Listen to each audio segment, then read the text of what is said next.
But overall, Kyle Pohl played very well. We ran the ball very well when we had to. And I thought the greatest play of the day was Connor Huntley's 6-yard run on the very last drive. We had to, you know how momentum is. Momentum had switched back over, and we have to get a first down. We're not going to throw we're going to run the football and run as much clock, make them take their timeouts, and see if they can. Then if we don't get it, they'll have to drive 70 yards.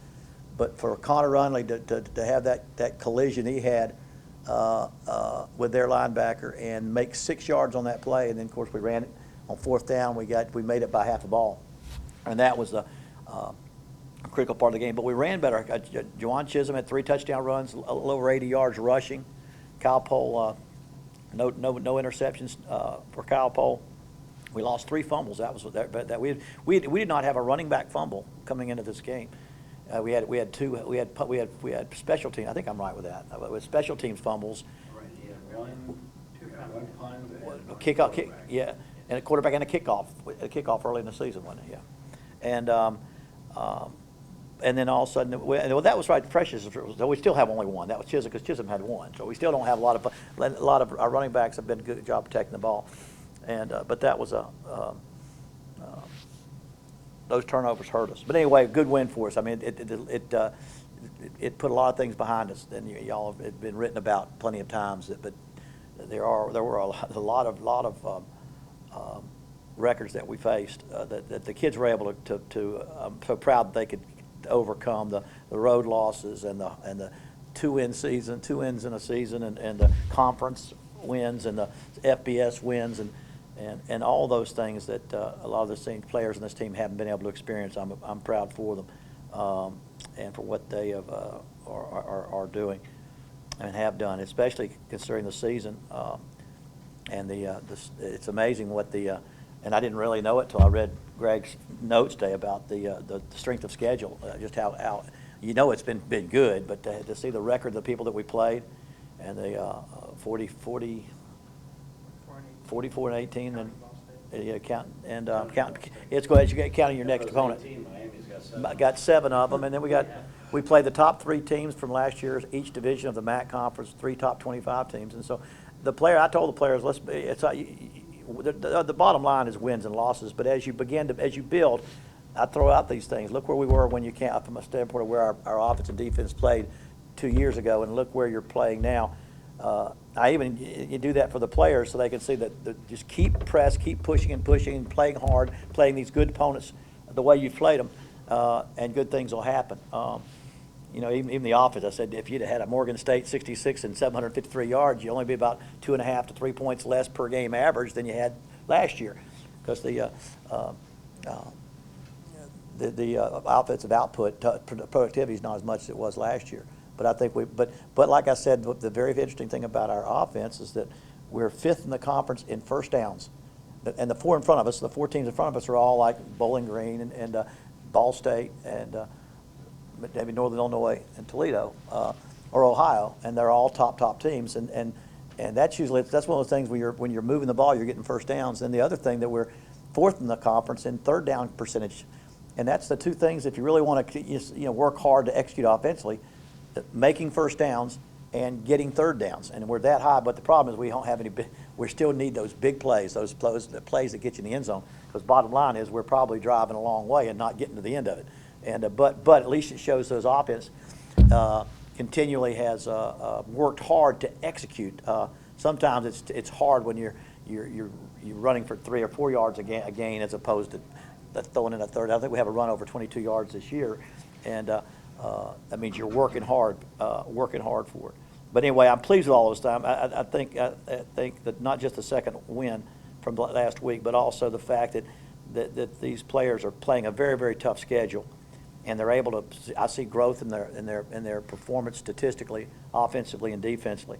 Now, all that being said, now we got Ball State, and Ball State is really a fine football team. It could be argued that right now they're playing the best of anybody in the conference, and obviously Northern Illinois is going to be. They'll remain the best until somebody knocks them off. They'll remain the number 1 team. But Ball State, number 1 offense, I believe, in the conference. Defensively, they're playing much better this year. I want to say they're top 3 or 4 in the defensively. The quarterback is having an incredible year. Is having an incredible year. He's breaking every record Ball State's ever had at quarterback.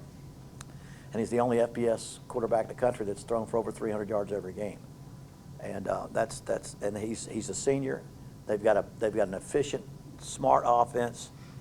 They've got a running back that's going to bother you the whole day because you're worried so much about the 300 yards they're going to get passing that he's going to get his 100 or close to it, and you won't even know he's there, and he's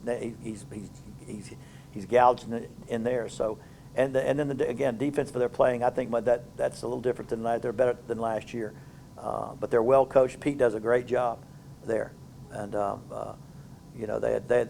Brady Hoke had done a great job of building that program up. Then they had, I think, a coach there for a year or two. We couldn't figure out. Somebody was there for a year or two. All things that weren't. Stan Parrish.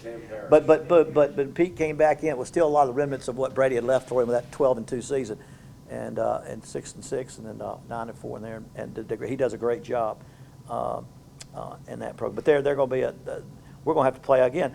We're going to have to go out there and play our best. This is like playing against Northern Illinois. It's like playing against the leaders of our conference, Bowling Green, the top teams. And so, but our kids are excited. It's fun to practice after win. There, I rambled about enough. That was a ramble. That was. I just kind of. If you got it taped, you get stuff taped, you get it. That's interesting. Yeah. I talked to a couple players.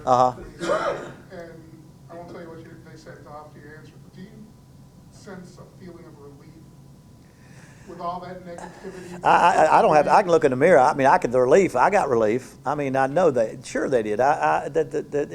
It's a monkey. It's a burden. I mean, it's been a lot of things were tough around here for a lot of reasons, and there are seniors on this team that had never. And if they're fifth-year guys, that means they didn't play. So every senior on this team was wanting to get a second victory in his college career in a season, and so that was. I think for all of us it was. I think for everybody it was. For everybody it was. I think the very first time I took this job, and we talked about what our goals are. Our goal clearly number two. That's where that was last year. And it never came. The improvement came, and great morale came, and all those things. But that was But number two came, and now we're going to fight hard. And there's no guarantees just because you got that one that the next one's going to be gettable. You go out there and you got to win it. You got to go out there and win this game and take this game, and you got to assume it's going to be they're a tough opponent. They've won close ball games. They lost one close. They lost about 4, I believe, to North Texas, and then and they could have been undefeated. But then again, Kent State, they scored with on the 4th and 8 going in. They scored, and that one could have gone the other way, as could have Toledo. So they're really a good football team.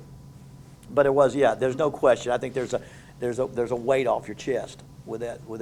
I know it was for me as a coach, and I've been in this business a long time.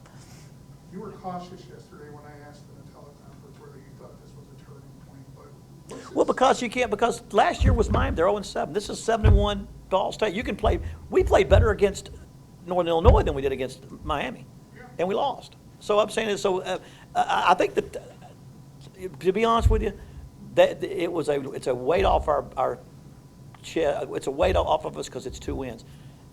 In my mind, as I've watched these kids play, there have been turning points and continual turning points as we went. Maybe as we've improved in this area and we've improved in this area, improved in this area. But I don't know that any one game is going to. I mean, is the turning point 2 games? Is it become bowl eligible? Is it? But I think we're playing at a different level than we played before. Okay, the question I was going to ask is, what's it say to you the fact that they can overcome 3 fumbles, 3 turnovers in this game? They putting it that way. I think that weighs a lot. You go out there and overcome every chance you had to give a game away, and still win a football game. But on the other hand, I told the players, why do you think that's why we haven't won some close ball games, is because we still continue to make mistakes like that, and comes from young, and again, you can play an 18-year-old, 138-pound guy who gets hit. See, I was just wondering how, when he gets hit by somebody that's 220 pounds, you're holding on to the ball. You don't even think about that because he's such a talented kid, but how the impact that he has to wear. So,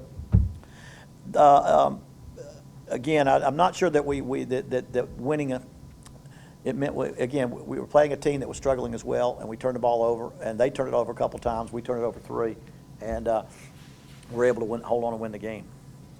That was, that was like the first block punt for the Zips in like 10 years. Is that right? I mean, it was I don't know, it was some ridiculous period of time. Was this something you saw, or did it just happen that no one blocked him and he just ran in? Well, you wonder why you coach, because we worked on something the whole week, and then they came up and showed something else, and we just moved everybody over to the other side, and they missed, and they misblocked Pratt, who blocked it with his foot. And, I mean, he got so far past the punter, it actually, Is that right? they kicked it into his foot. As he went by, he was already all the way past the guy. No, we work hard on it, and but that was one. Now, we've blocked a punt this year. We've already blocked one this year, I think. Somebody we blocked 2 field goals. 2 field goals, maybe not a punt. Prior, But I didn't realize that we hadn't blocked one here before. But we've worked hard at it. But sometimes it just comes. Just like the field goals, Okafor got a hand on one, and the other guy, he kicked the ball into the back of the defensive lineman the second time. So, we get 2 blocks. But you'd like to get them. More people are returning kicks. I've never believed, having coached as long as I have, or at least from where I first began, how creative punt teams and things have become. How many people spread and move back in and move back out and go to the side and step and do a soccer style or it's a rugby style. So I see a lot more returns trying to return. That is one of the areas of our team that I'm very, very proud of.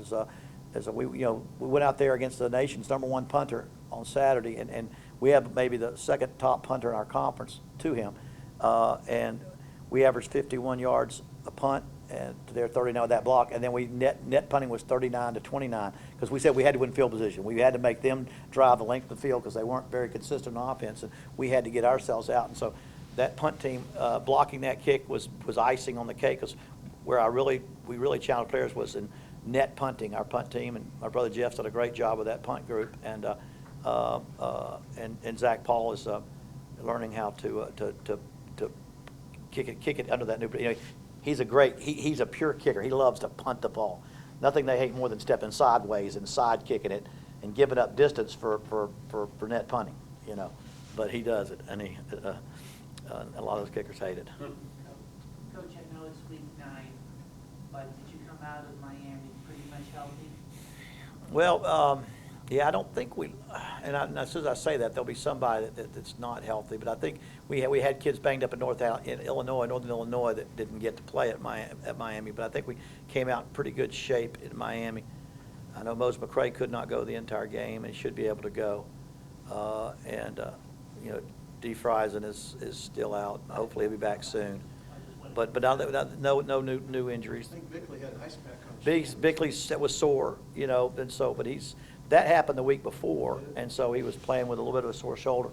And you just have to make sure Tyler Williams gets a lot more. Bickley is one of those, originally you said, let's just don't put him in there. Let's just, enough to decoy and enough to where he makes the 4-by plays. But with Friesen getting hurt, D. Friesen getting hamstring pull in practice, it's forced us to use him in blocking in all the areas that we have to do. Our bubble screens have not been very effective this year because we've just been inconsistent too much. Those are a big part of almost everybody's offense that spreads, and you've got to get 5 or 6 and not just 2 or 3, just because it's just like a run. And I like that it's full of good quarterbacks. How do you rate Lanning for Ball State? As a pure pocket passer, he's the best. He's the best. Yeah, I mean, Jordan is Jordan in his style. He puts it all his package together.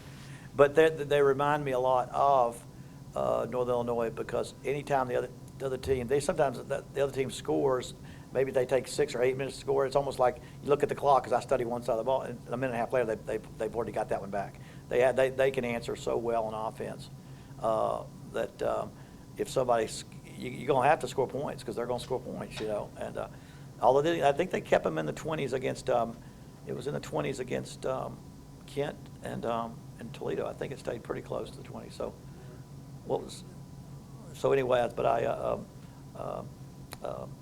he's very good. He's very good at what he does, and their offense is going to they put points on the board. You mentioned Jatavis. Mm-hmm. He's had 22 tackles the last 2 weeks. Right. Is this been something that maybe the coaches have seen coming? Did something Yeah. click in for him recently? Well, or- I just think he's beginning to understand how to play. He was, he had to play as a true freshman last year, and now he's a sophomore, and he's understanding more and feeling more comfortable there. Because he's got talent. He probably runs under a 4.5. It's just exceptional. It's just speed, and he's a hard worker, and he's smart, and plays real hard. But he has the ability, because of his speed and closing ability, to get to the ball a lot during a game. And so I think it's just something we're going to see more and more and more of. He does he is that kind of ability. And really, all the line, Justin March and Dylan Evans. Dylan Evans was one of those finds that Coach Amata, just his years of coaching linebacker, the guy was a tailback and an all-state wrestler. And of course, not Coach Amata was a champion wrestler, and he knows about balance and that type of balance that certain wrestlers have. But Dylan had never played linebacker. He had to be about 189 pounds last year as a freshman. Should have redshirted too. But now he's about 210, and we see him making bigger plays after play. And so you're getting a lot better play from him in March. But Jatavius has the speed and strength to be another level guy. There's no timeline. Everyone's different, as far as. Right. But you mentioned they both played last year when they probably should have redshirted. And it just takes, is it in the second year or something? I think, yeah. I mean, it's a little bit of, it could, yeah. I mean, they just gradually get better. And I mean, if there's some, and they begin to understand what the theory of the defense is and the scheme is, and the game slows down for them, just like they talk about in other sports and positions. And I don't know if there's a certain point in time that you expect it all to happen, but like I say, if you play every game as a freshman, he was probably getting pretty better every play there. We just had 2 games in which you could probably go out there and play against a team that throws there down. He wouldn't make any, depending on what they do, you wouldn't. It fit into the scheme we had too. But we to get some. When C.J. Mizell got hurt 2 or 3 weeks ago, we moved Justin March into middle linebacker, and just so we could have 3 guys that could run. They're not the biggest linebackers, but they all can play pretty well. Will he be back, Mizell? Is that hamstring still bothering him? No, it won't be back. I mean, I don't think he'll be back this week. He'll be back, but I don't know, not enough this week. Him and C.J. James will be out 1 more week, and he'll be back, and that's been sorely missed. Your defensive line, Really, we're playing very well considering how many people are not playing. I mean, even Nordley Cappy has been banged up a little bit from his early strength. Moses didn't play. CJ's been out. Besides Mizell, the big middle linebacker, was just kind of getting into his own. So they'll all, most of those guys will be back, and hopefully we'll get them back for the final 3 games or 2 or 3 games.